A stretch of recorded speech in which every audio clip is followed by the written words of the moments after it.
Salam jumpa pemirsa, senang sekali Asa Cita kembali hadir menjumpai Anda untuk memberikan langkah bersama wujudkan asa. Bersama saya Mia Rusmayanti, inilah Asa Cita selengkapnya untuk Anda.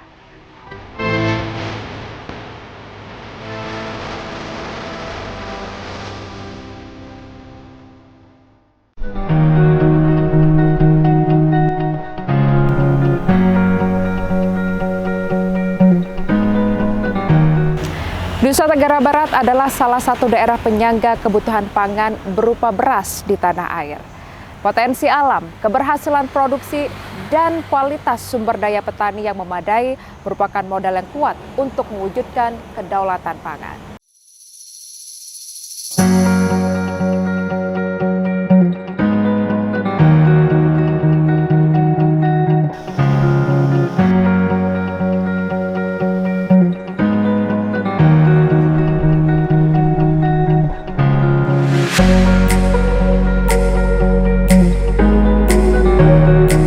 Di tengah ketidakpastian global, perubahan iklim dan fluktuasi pasar internasional, pangan menjadi isu strategis yang menentukan arah masa depan dan keberlangsungan sebuah bangsa.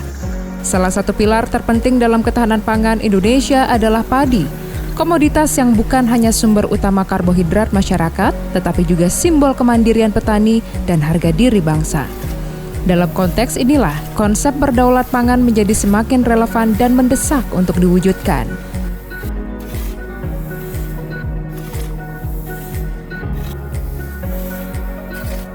Ketahanan pangan mengacu pada kemampuan sebuah negara menyediakan pangan yang cukup bagi seluruh rakyatnya. Namun kedaulatan pangan membawa makna yang lebih dalam. Bukan hanya cukup, tetapi juga mandiri. Pangan diproduksi oleh rakyat sendiri dengan cara yang berkelanjutan tanpa terlalu bergantung pada impor dan dengan perlindungan terhadap hak petani sebagai produsen utama.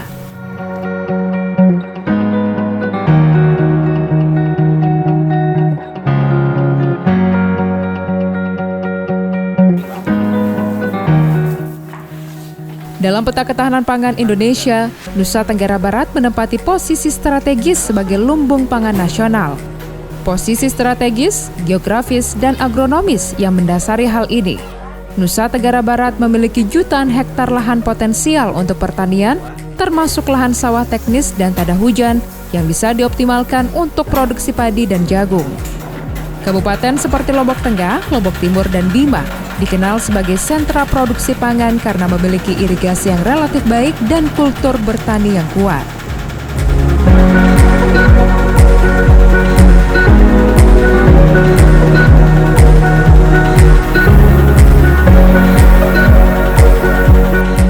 Keunggulan lainnya adalah produksi pangan berupa padi dan jagung di Nusa Tenggara Barat yang konsisten dan surplus. Kondisi ini tidak hanya menjadikan Nusa Tenggara Barat mampu mencukupi kebutuhan lokal, namun juga mampu menyuplai kebutuhan provinsi lainnya di tanah air. Secara geografis, letak Nusa Tenggara Barat yang berada di tengah Kepulauan Indonesia menjadikan Nusa Tenggara Barat sebagai jembatan logistik pangan antara Indonesia bagian barat dan timur. Dengan pelabuhan dan jalur distribusi yang memadai, seperti Pelabuhan Lembar dan Pelabuhan Bima.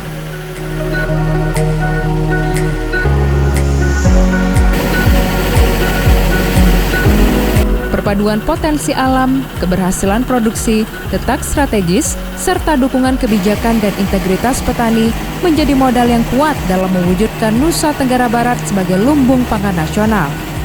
Dengan pengelolaan yang berkelanjutan, Nusa Tenggara Barat tidak hanya dapat menjadi pusat pangan di Indonesia Timur, namun juga pilar penting dalam mewujudkan kedaulatan pangan nasional.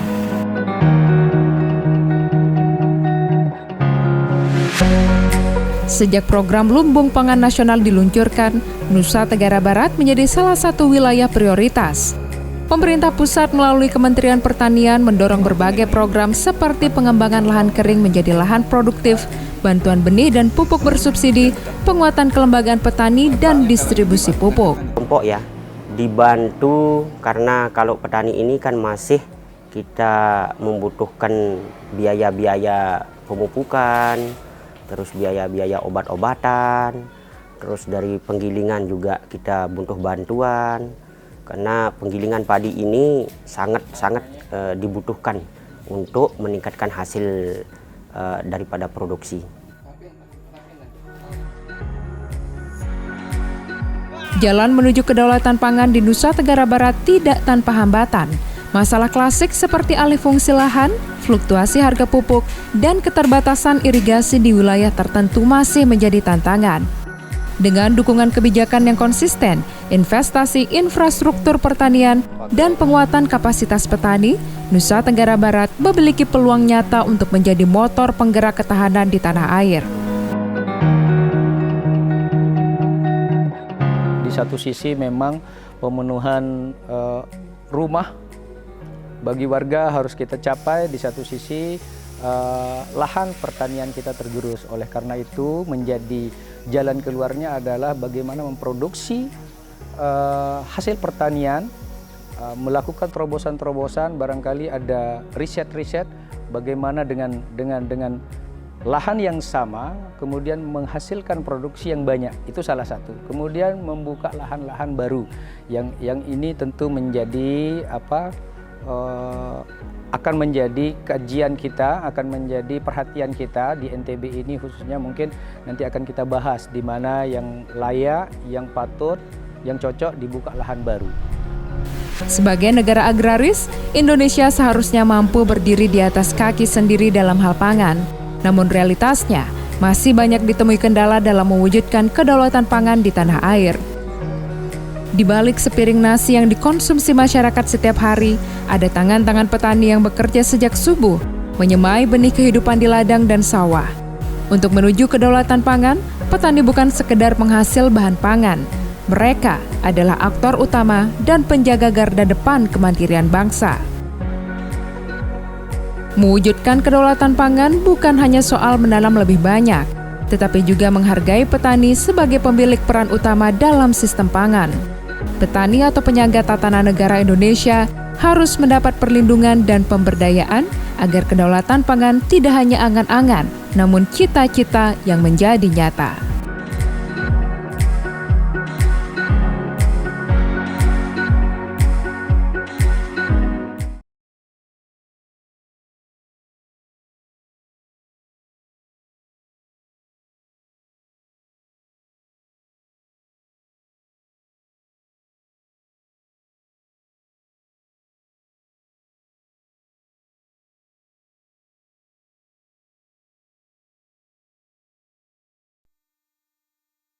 Kedaulatan pangan bukan sekedar swasembada beras, tetapi juga mencakup kemampuan untuk menyediakan pangan yang cukup, bergizi, dan terjangkau oleh seluruh lapisan masyarakat. Peternak telur ayam memiliki peran yang cukup penting dan strategis dalam mewujudkan kedaulatan pangan.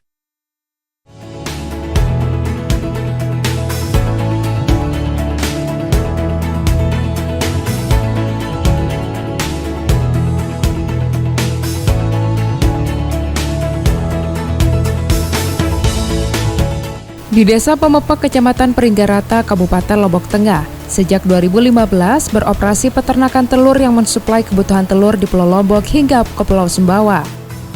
Peternakan ini dikelola secara semi-modern. Dalam perharinya, peternakan ini mampu menghasilkan hingga 25.000 butir telur.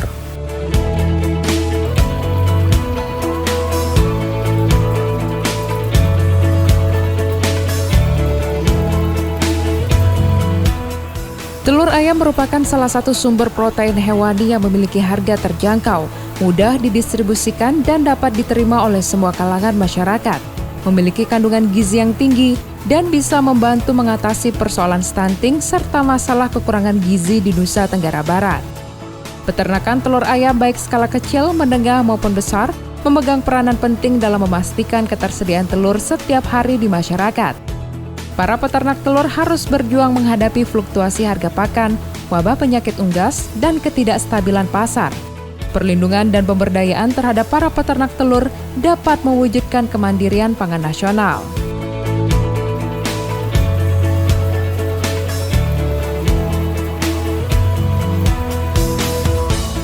Peternak telur ayam adalah pelaku utama dalam rantai produksi telur di Nusa Tenggara Barat. Mereka bekerja dari hulu hingga hilir, mulai dari pemilihan bibit unggas, perawatan ayam petelur, manajemen pakan, hingga distribusi hasil produksi. Produksi telur yang stabil dari peternak lokal memiliki pengaruh terhadap kestabilan harga pangan di pasar. Jika produksi terganggu, dapat mempengaruhi daya beli masyarakat. Namun jika produksi melimpah dan distribusi lancar, harga telur cenderung stabil dan terjangkau. Hal ini dapat membantu masyarakat mendapatkan akses protein yang cukup.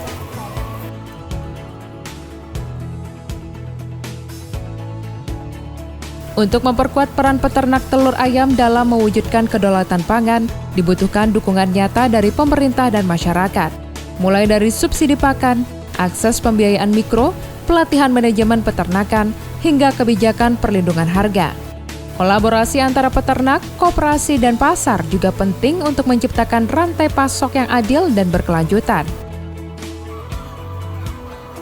Permintaan akan telur ayam di masyarakat yang cukup tinggi membuat peluang usaha peternakan telur ayam cukup menjanjikan. Namun, dibutuhkan ketelitian dan kehati-hatian untuk terjun dalam usaha ini. Program ini merasa bahwa bagus nih, pokoknya kita coba usaha telur, tapi ketika kita tidak punya basic apa-apa, nyemplung di suatu usaha yang kita tidak pahami, itu kan resiko gitu. Jadi ya memang perlu hati-hati lah.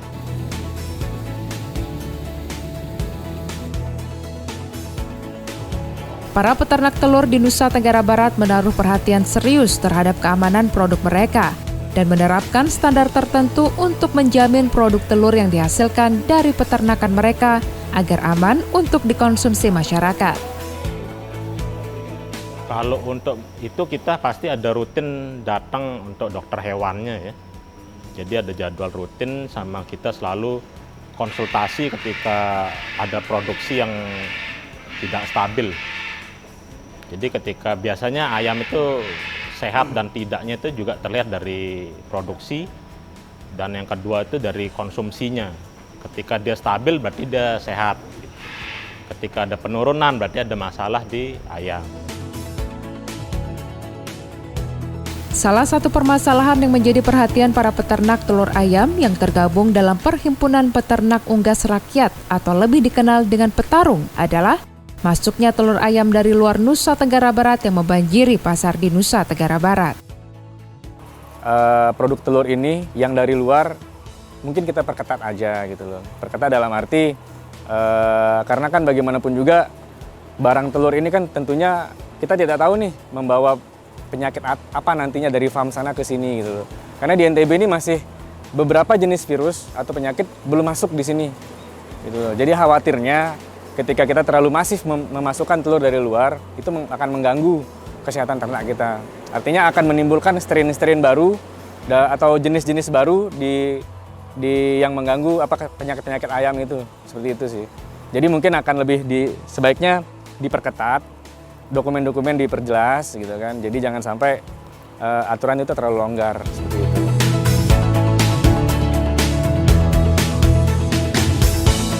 Perhimpunan Peternak Unggas Rakyat Nusa Tenggara Barat yang merupakan mitra binaan dari Dinas Ketahanan Pangan Nusa Tenggara Barat memiliki komitmen untuk memajukan kesejahteraan peternak telur Nusa Tenggara Barat yang turut andil dalam menjaga stabilitas harga telur di Nusa Tenggara Barat untuk memajukan usaha peternakan ayam petelur. Keberadaan asosiasi menjadi sangat penting dalam mewujudkan kedaulatan pangan dalam hal ketersediaan telur ayam di masyarakat. Sinergi dan kolaborasi antara pemerintah dan asosiasi perlu terus ditingkatkan untuk menjamin terwujudnya kedaulatan pangan berupa pasokan telur ayam di Nusa Tenggara Barat.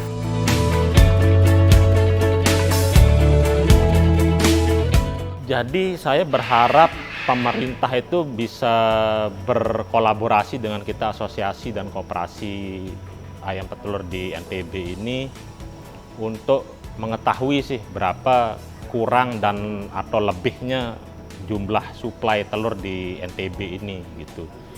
Ketika kita sudah mengetahui suplai dan demand-nya kan kita bisa tahu bahwa memang telur ini apakah memang perlu masuk atau memang sudah swasembada nih di NTB seperti itu. Karena memang data di pemerintahan memang belum sinkron ya antara kabupaten dan provinsi.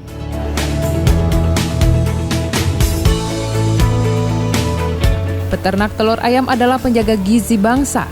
Mereka bukan hanya produsen telur, tetapi juga ujung tombak kedaulatan pangan yang sesungguhnya. Dengan memberdayakan dan melindungi para peternak telur ayam, maka dapat dipastikan kemandirian dan kedaulatan pangan akan tercapai.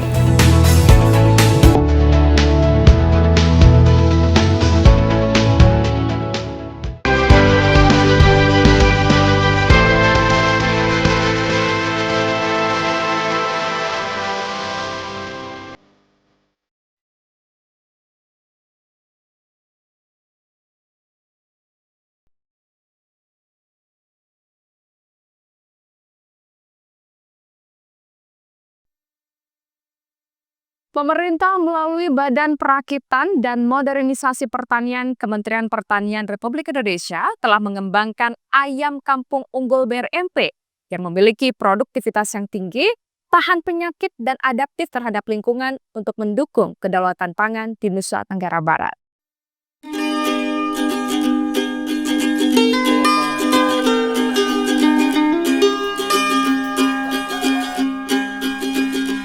Badan Perakitan dan Modernisasi Pertanian telah fokus mengembangkan ayam kampung unggul Badan Perakitan dan Modernisasi Pertanian atau yang lebih dikenal dengan nama ayam KUB.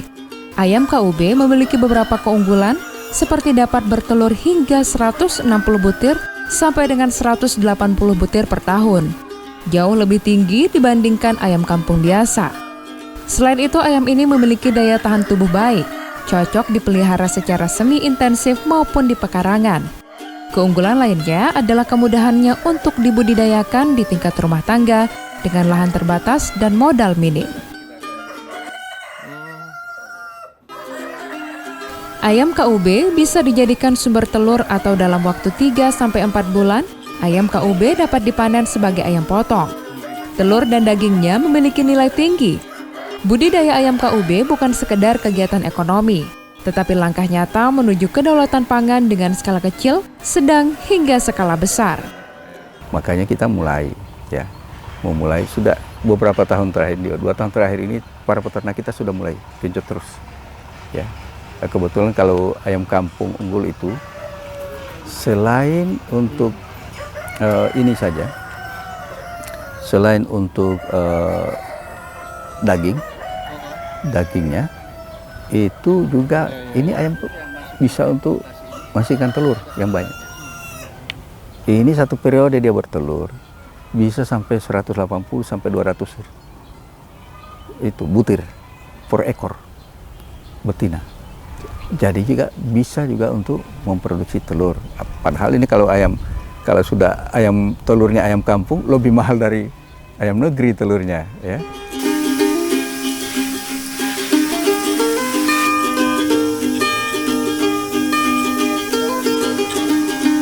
Kita harus melihat isu ketahanan pangan ini sebagai isu yang strategis dalam rangka ketahanan negara kita. Ya. Bagaimana negara itu salah satu faktor yang menyebabkan dia bertahan kuat adalah pangan.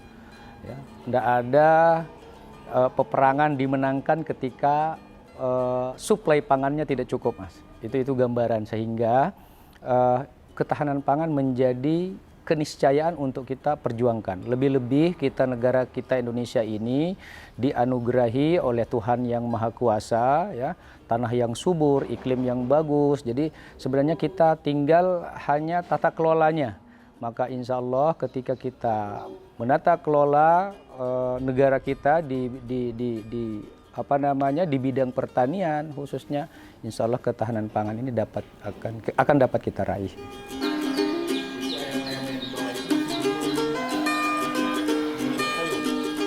Badan Perakitan dan Modernisasi Pertanian juga melakukan pembibitan ayam KUB. Masyarakat dapat mengakses bibit ayam KUB melalui BRMP atau penangkar mandiri. Kedaulatan pangan bukan hanya mengenai lahan luas dan pabrik raksasa. Menuju kedaulatan pangan dapat dimulai dengan kandang sederhana di sudut pekarangan rumah. Budidaya ayam KUB adalah bukti bahwa inovasi lokal dapat menjadi kedaulatan nasional menuju kemandirian dan kedaulatan pangan.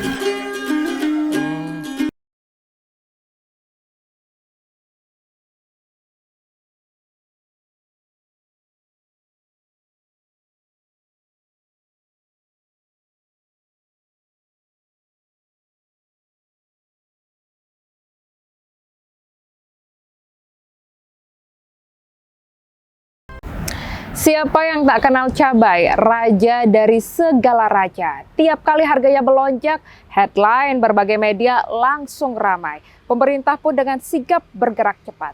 Kondisi ini menggambarkan betapa sensitifnya posisi cabai dalam struktur ekonomi dan sosial masyarakat.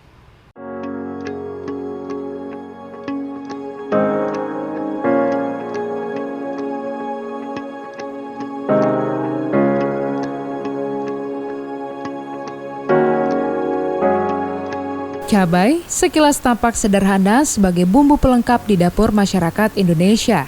Namun di balik pedasnya yang menggigit, cabai menyimpan makna strategis yang dalam. Dari urusan dapur rumah tangga, dinamika harga di pasar, hingga tantangan perubahan iklim. Cabai bukan sekedar komoditas pertanian.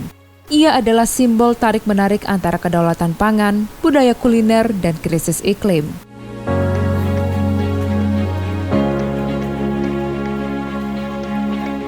Cabai telah menjadi salah satu penyumbang utama inflasi di Nusa Tenggara Barat. Cabai merupakan komoditas dengan fluktuasi harga tertinggi di Nusa Tenggara Barat. Pemerintah telah berupaya menstabilkan harga melalui operasi pasar murah. Stabilitas harga cabai penting untuk menjaga daya beli masyarakat dan mengendalikan inflasi di Nusa Tenggara Barat. Desa Krongkong, Kecamatan Suralage, Kabupaten Lombok Timur, merupakan salah satu penghasil cabai di tanah air. Subhan bersama kelompok Orong Balak telah menanam cabai sejak tahun 1997. Ia melanjutkan usaha dari orang tuanya.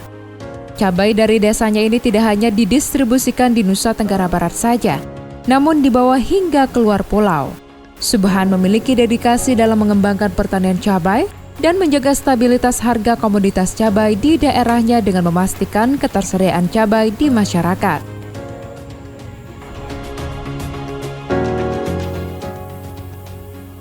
Sebagai komoditas strategis, cabai memiliki karakteristik yang unik, mudah rusak, produksi sangat tergantung musim, dan permintaan tinggi sepanjang tahun. Kenaikan harga cabai tidak hanya membebani konsumen, tetapi juga memperlihatkan kerentanan sistem pangan. Itu ada bulan-bulan tertentu. Jadi pada bulan-bulan tertentu produksi itu kadang-kadang sangat minim sekali. Itu mulai musim hujan. Di samping kita tidak bisa berproduksi, panen juga tidak bisa. Itulah yang menyebabkan harga itu cepat sekali naiknya. Kadang-kadang dalam jangka waktu 1 kali 24 jam bisa kenaikannya sangat tinggi sekali. Contoh misalnya normalnya dengan harga 20. Begitu terjadi ada hujan dari pagi, kan nggak bisa panen, akan kekosongan di pasar. Itulah yang menyebabkan harganya sampai 3 kali 4 kali lipat naiknya. Karena pasokan kurang, bahkan tidak ada. Subhan bersama kelompoknya tidak pernah berhenti berinovasi dalam mendukung kedaulatan pangan, terutama untuk komoditas cabai. Melalui bantuan dari Dirjen Hortikultura Kementerian Pertanian Republik Indonesia, kini Subhan menanam cabai pada greenhouse di lahan seluas 2.000 meter persegi. Menanam cabai di greenhouse memiliki keunggulan seperti tanaman cabai terhindar dari hujan, hama penyakit, optimal dalam pemupukan, dan mudah dalam perawatan tanaman cabai. Jadi apa perbedaan tanaman cabai atau tanaman apapun di luar greenhouse sama di dalam greenhouse? Jadi gini, kalau di luar greenhouse, misalnya kita pupuk di luar greenhouse ini tidak sepenuhnya dikonsumsi oleh tanaman. Karena apa? Karena begitu kita pupuk 2 hari 3 hari datang hujan, digerus sama hujan.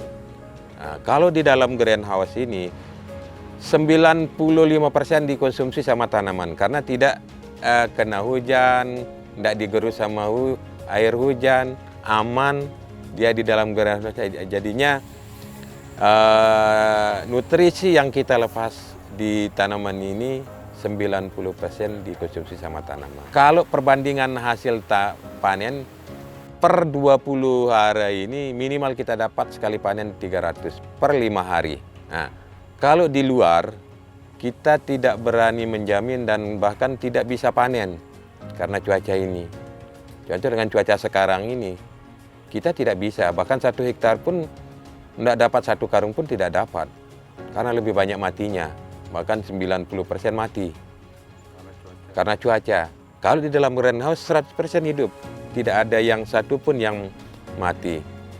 Dan semua produksi yang pokok tanam 5.500 ini, semua terhindar dari hujan, serangga pun terhindar dari karena kita pasang insect net, jadi aman tanaman itu semua. Kita lebih santai perawatannya. Cukup kalau kita kasih nutrisi 2 minggu sekali cukup, karena full dimakan sama tanaman. Kalau di luar, kadang-kadang seminggu sekali kita kasih nutrisi, itu pun tidak maksimal.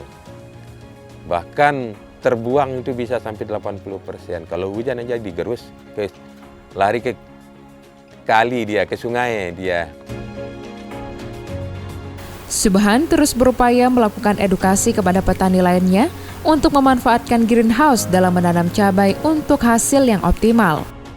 Tanaman cabai sangat sensitif terhadap perubahan suhu dan kelembapan.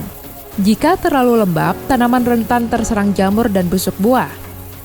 Jika terlalu panas dan kering, pertumbuhannya terganggu dan dapat mempengaruhi hasil panen. Dengan menggunakan greenhouse, petani cabai tidak akan tersandra dengan kondisi cuaca dan hasil produksi dapat optimal.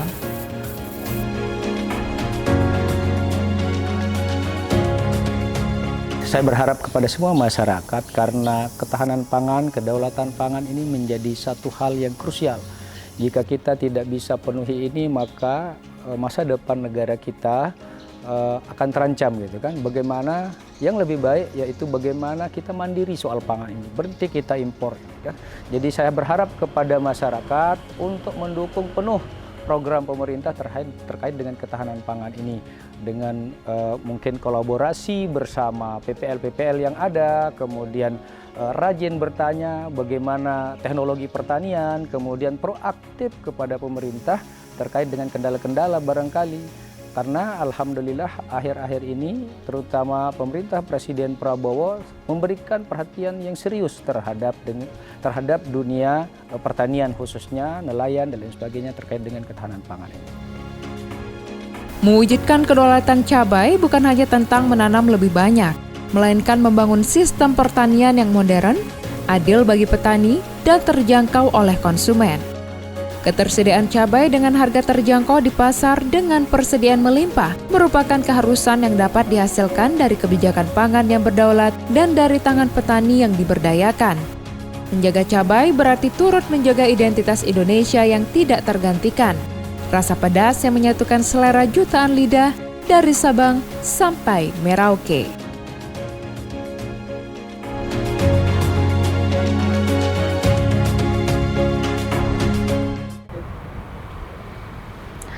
Informasi tadi sekaligus mengakhiri kebersamaan kita dalam Asa Cita, memberikan langkah bersama, wujudkan asa. Mewakili kerabat kerja yang bertugas, saya Mia Rusmayanti pamit undur diri. Terima kasih dan sampai jumpa.